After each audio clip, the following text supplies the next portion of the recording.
Welcome to the Money Metals Midweek Memo. News and commentary relating to sound money, the precious metals markets, and the economy. I'm your host, Mike Maharrey. Thanks for tuning in. The proof is in the pudding. My grandmother used to say that all the time.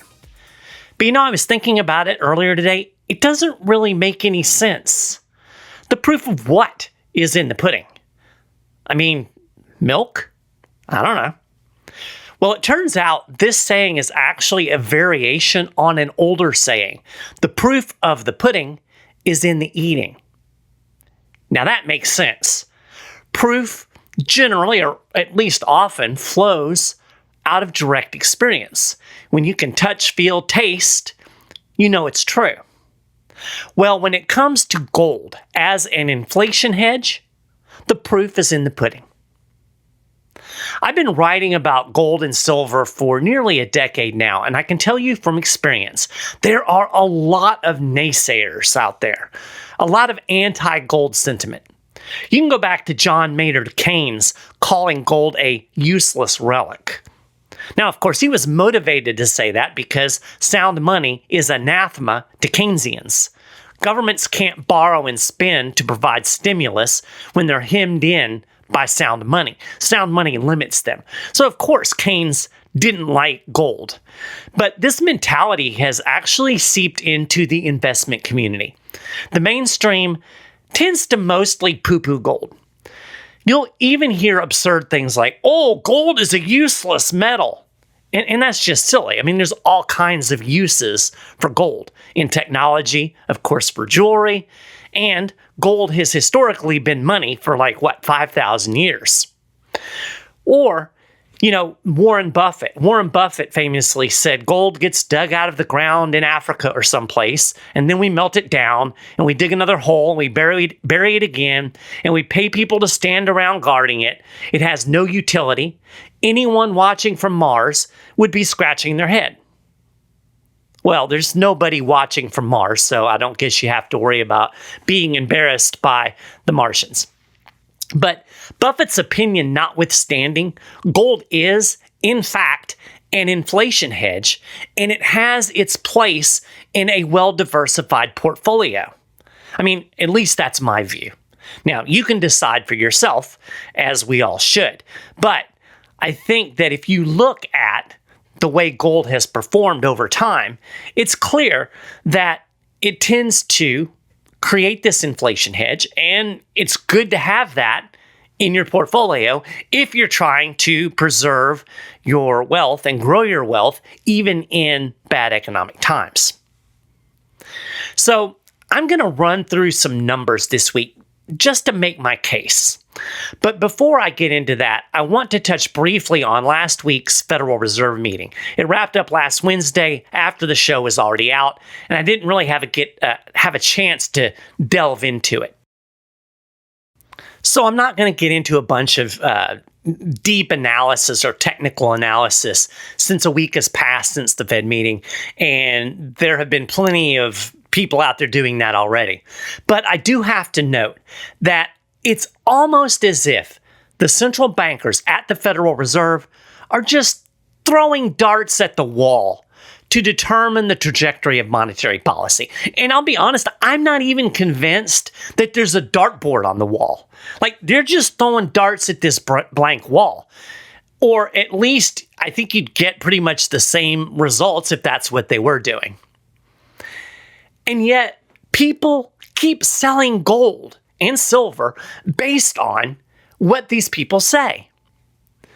And I mean, it's not just precious metals. Virtually every market moves based on the words that dribble out of the mouth of Jerome Powell and his minions over there at the Federal Reserve. So as you know, once again, the Fed didn't do anything at this Fed meeting. All the brouhaha was based on stuff the Fed people said.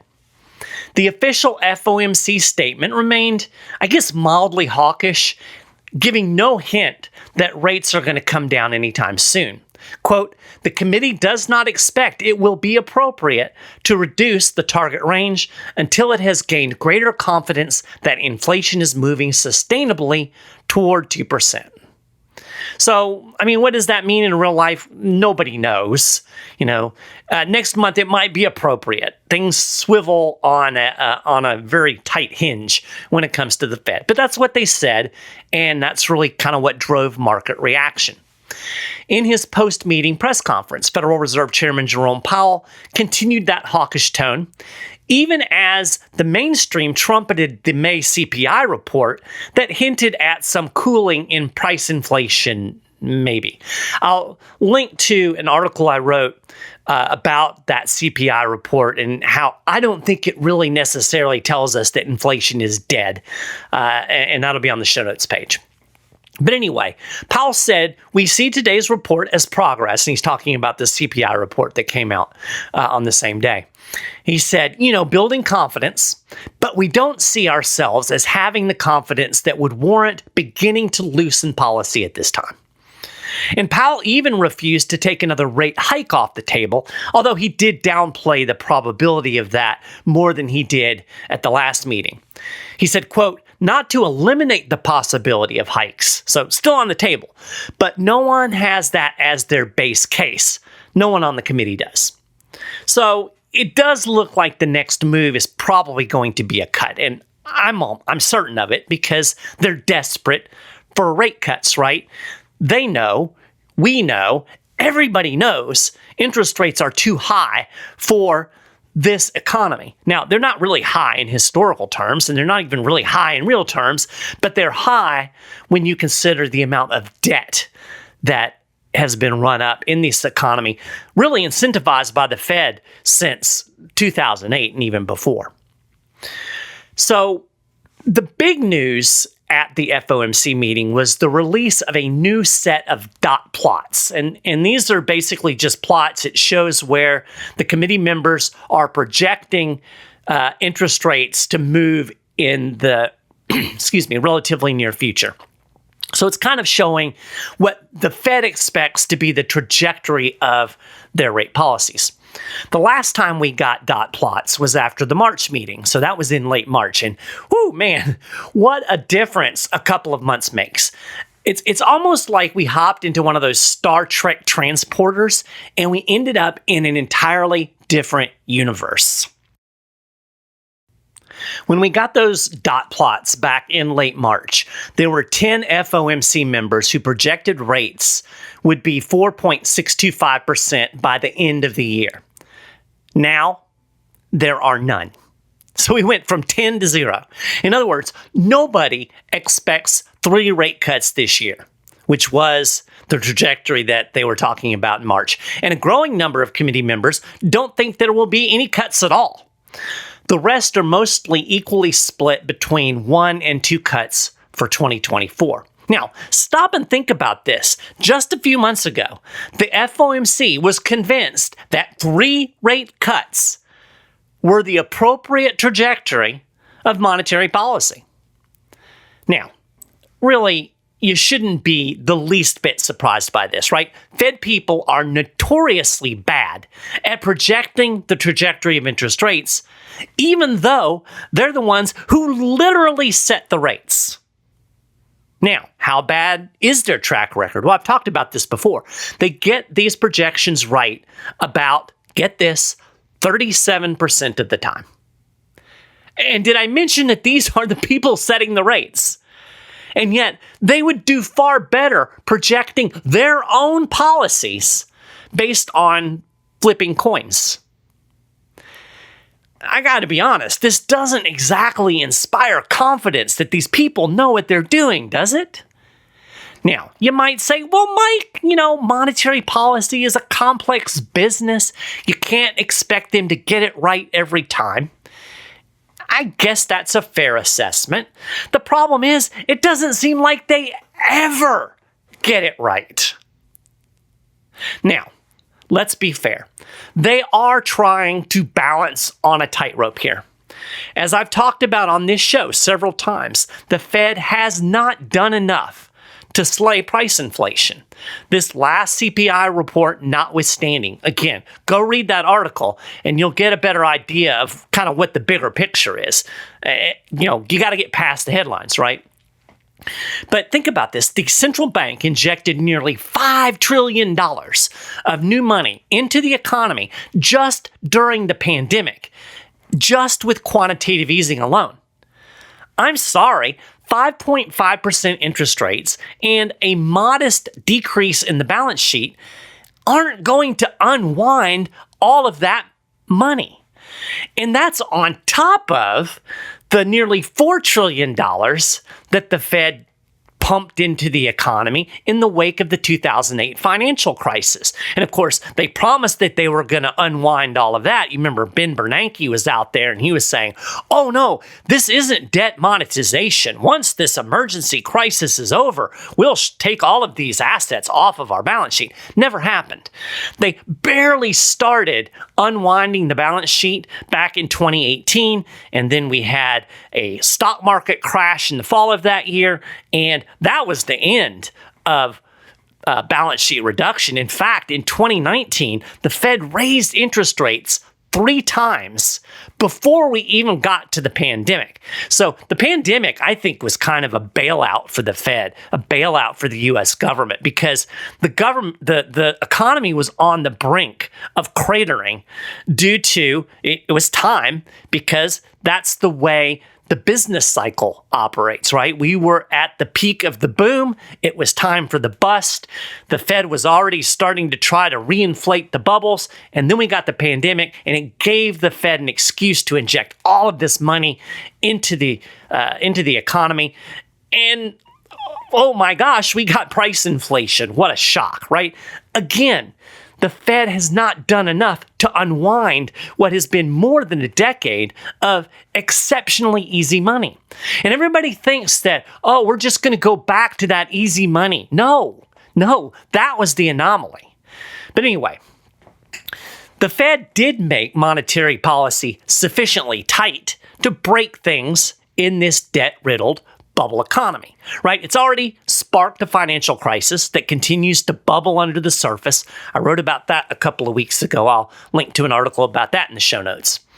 The world is still buried in debt. We got the Treasury statement for the month of May. It came out late last week, and we had the biggest May deficit in history. The deficit right now is running about 3% ahead of the deficit that we ran last year, which was huge, especially considering everybody says, oh, the economy's great. When the economy's great, the deficit should be coming down, not going up. And yet here we are. We're buried in debt. It's not just the government. Corporations are levered up. Consumers are buried in debt. In fact, I think consumers are pretty much tapped out. If you look at the consumer debt data, we've seen a crash in revolving debt, which is primarily credit cards, over the last couple of months. That indicates to me that, people blew through their savings. They turned to credit cards to deal with this price inflation. And now they've maxed out the credit cards. And I mean, now what? The only choice is to start cutting back on the spending. And we're starting to see that. That's a really bad thing for an economy that really depends on consumers buying crap in order to keep going. So that's where we are.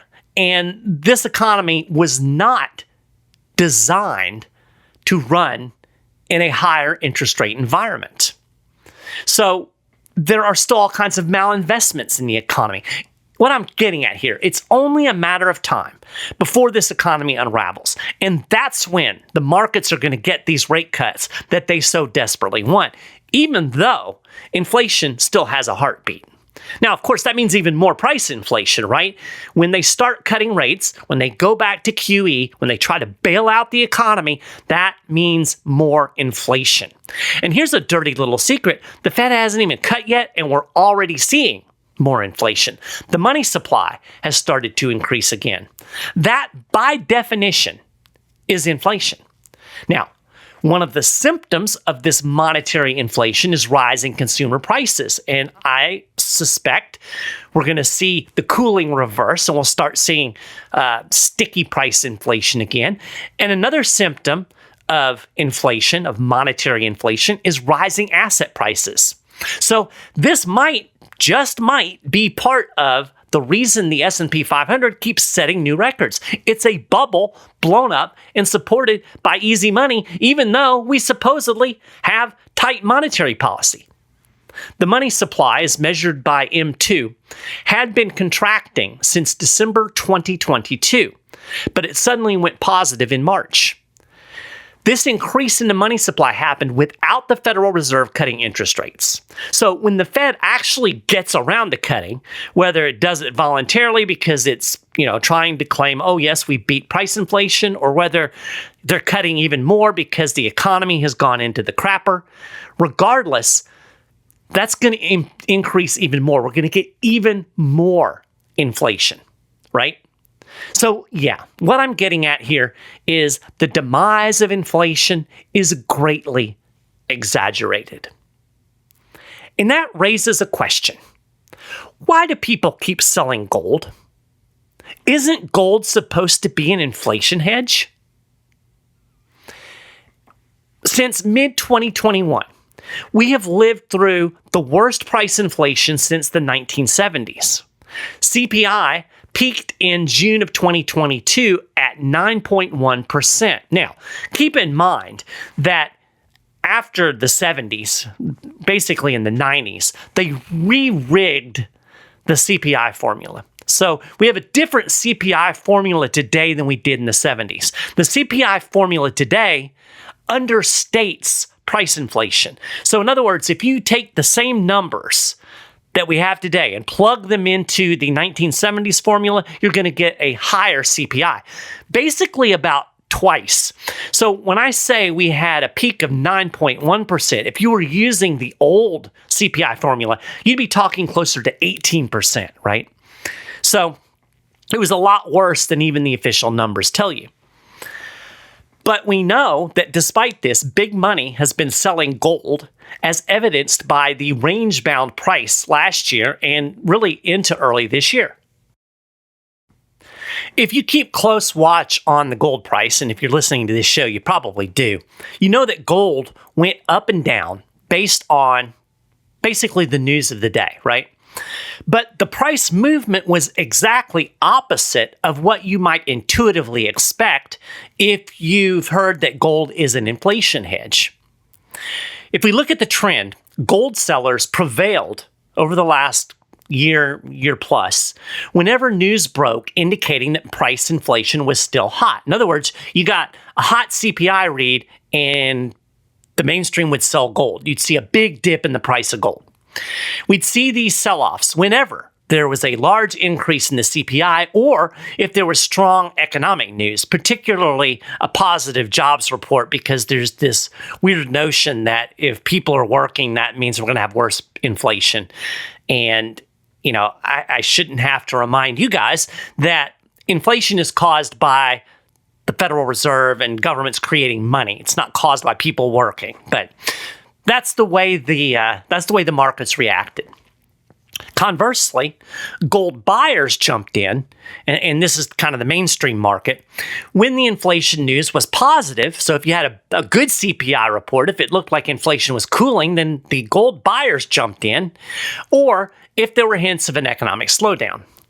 So what was going on with this kind of what, again, intuitively seems like backward thinking? Well, the mainstream thinking is that any hint of lingering price inflation meant the Federal Reserve would raise interest rates or at least keep them higher for longer. So since gold is a non-yielding asset, higher interest rates tend to create headwinds for the yellow metal. Investors gravitate toward yielding assets such as bonds, thinking they're going to get a better return with higher interest rates than if they just hold non-yielding gold.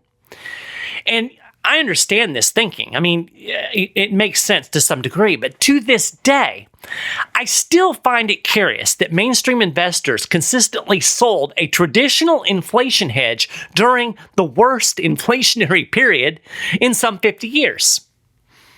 Now, I think at least some of the swings that we've seen in the gold price, and this is probably true all the time and not just in the gold market, but in any market, it's a monkey see, monkey do phenomenon, right? Traders assume that other traders will sell gold on hot inflation news and that they would buy as inflation cooled, so they just program their algorithms to follow that trend.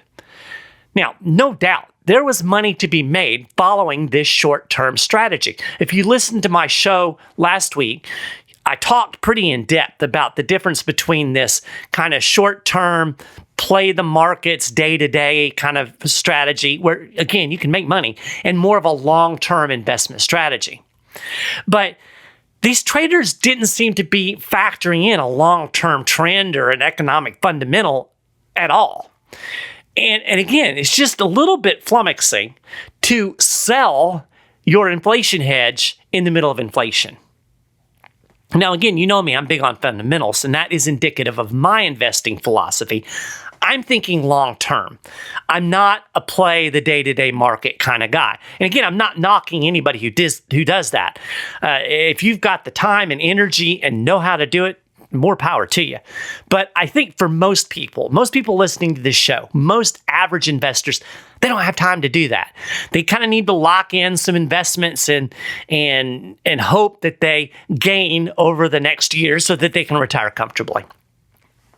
So, how did investors who bought gold early in this inflationary cycle with this kind of more long-term mentality in mind and then held on to it, how did they fare? Well, I'm going to tell you they fared pretty damn good. So here are the numbers. The price of gold has increased by about 29% since June 2021. And that's when inflation really started to heat up. So it went up from about $1,800 an ounce at that point to today's price.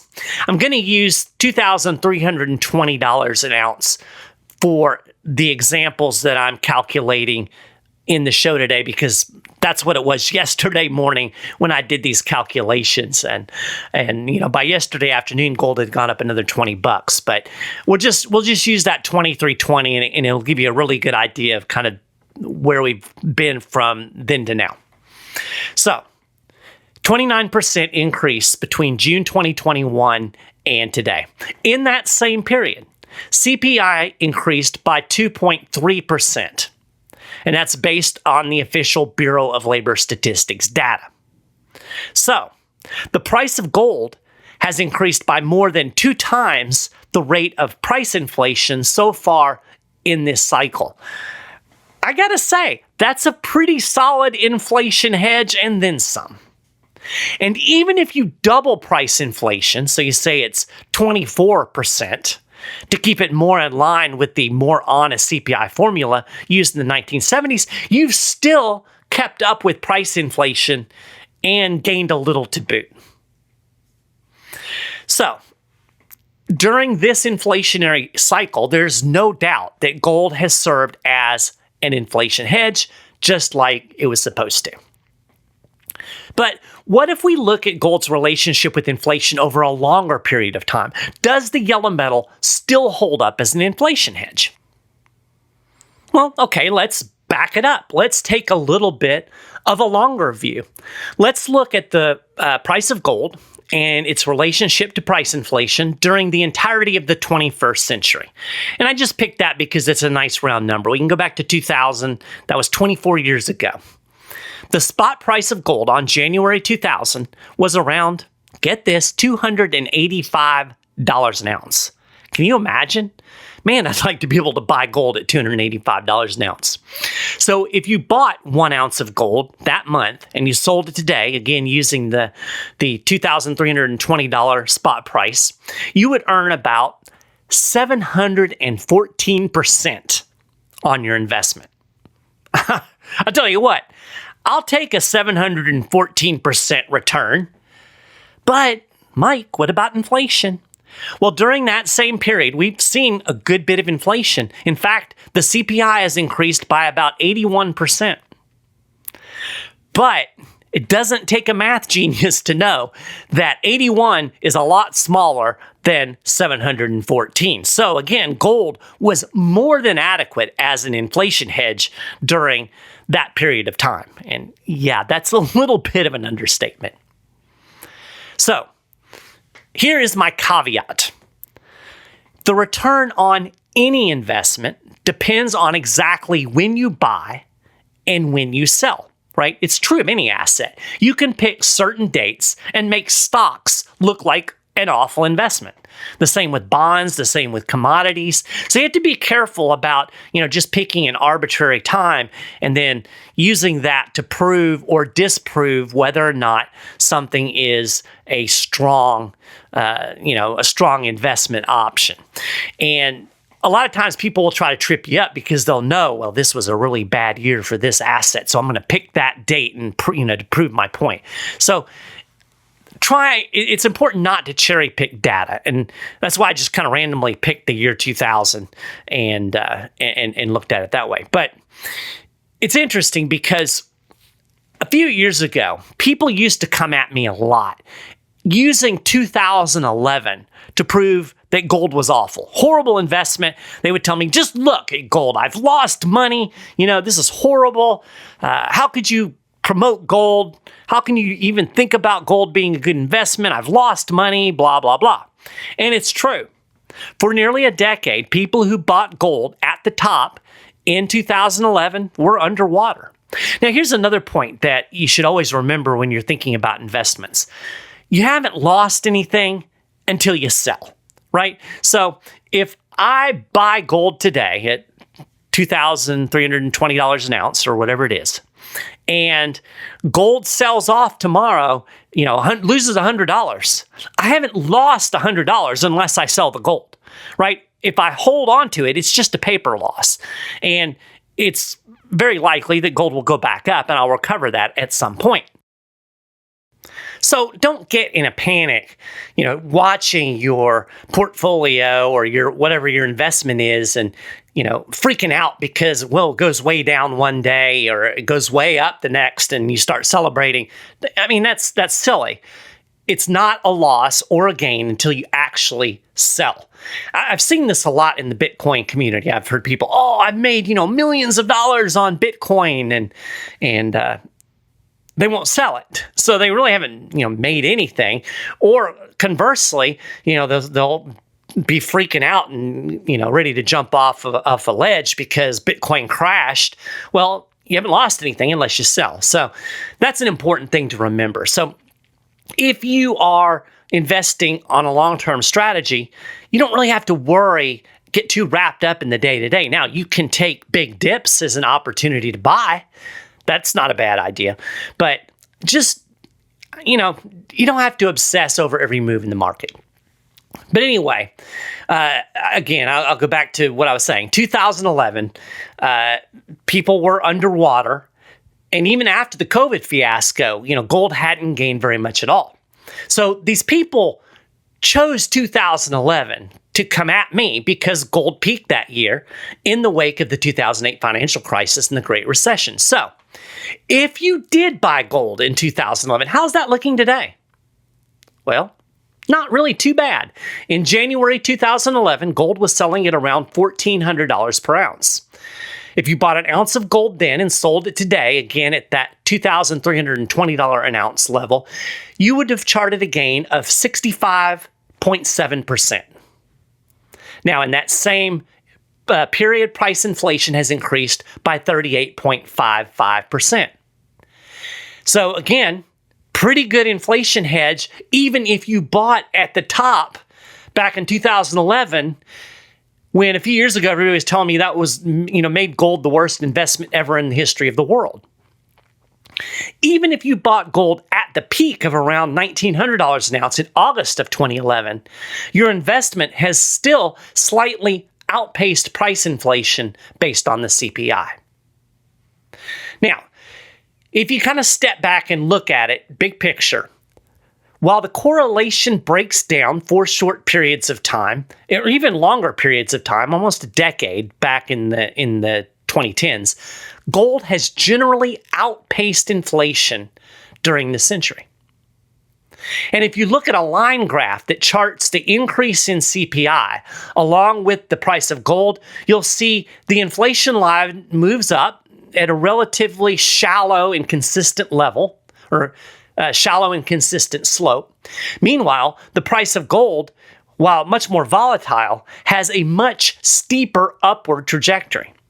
I'll actually post that graph on the show notes page if you want the visual. It'll be there for you to look at. So, having gone through all of this, I'm just going to throw this out there. Maybe the smart money that was selling gold during this inflationary run wasn't so smart after all. Now, I'm not saying sell everything and put every dime you have into gold and silver, but in my never to be humble opinion, your portfolio should have at least some gold and silver in it. I think 5 to 10% is a good start in normal times, and this isn't normal times.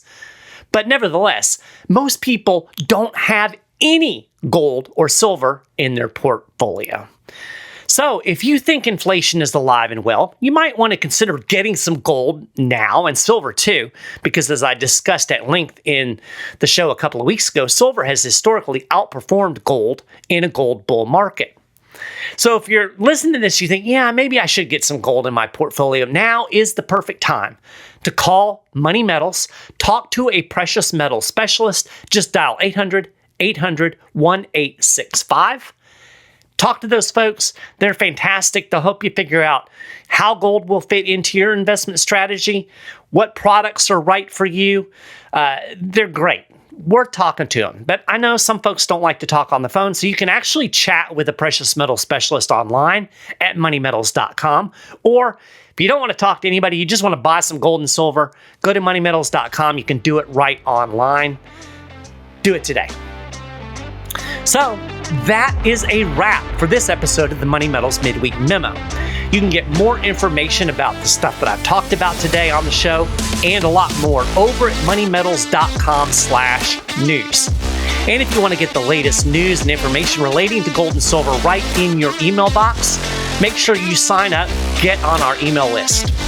Of course, you can subscribe to the Midweek Memo on your favorite podcasting platform if you haven't done that already. And make sure you tune into our Market Wrap podcast every Friday. You'll get a quick overview of the week in precious metals, along with conversations between yours truly and interesting people from the world of gold and silver, economics, and investing. As always, I really, really appreciate you taking time to listen to the show.